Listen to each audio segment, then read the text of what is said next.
بسم اللہ الرحمن الرحیم۔ الحمدللہ پاکستان کے لیے ایک اور خوشی کی خبر ہم سب کو مل چکی ہے۔ اسی خوشی کو سیلیبریٹ کرنا اور اسی میں اللہ کا شکر ادا کرنا آج کی اس ویڈیو کا مقصد ہے۔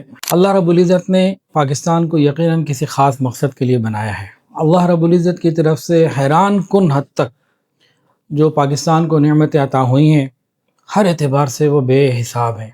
موجودہ حالات میں بات کو اگر ہم طویل نہ کریں تو اس جنگ کے ماحول میں جب دنیا تیسری عالمی جنگ کے دہانے پہ پہنچ چکی تھی، ہمارے وزیر اعظم شہباز شریف صاحب، جناب اسحاق ڈار صاحب اور سب سے محترم ہمارے حافظ عاصم منیر صاحب فیلڈ مارشل، ان حضرات کی اور ان کی ٹیموں کی کاوشوں سے پوری دنیا کے اندر جو امن اور پوری دنیا کے اندر جو خیر خواہی کا ایک پیغام گیا ہے، وہ یقیناً ہمارے لیے، میرے لیے اور پورے تمام پاکستانیوں کے لیے بہت بڑے خیر کا ذریعہ ہے۔ امید ہے کہ اس کی خیریں ہمیں معیشت کی بہتری میں ملیں گی، سیاسی استحکام کی بہتری میں ملیں گی اور جغرافیائی استحکام کی صورتوں میں ملیں گی، اور انشاءاللہ العزیز ہمارا جو گرین پاسپورٹ ہے نا، اس کی ویلیو بھی دنیا میں انشاءاللہ تعالیٰ بڑھے گی۔ پاکستان زندہ باد، پاکستان پائندہ باد۔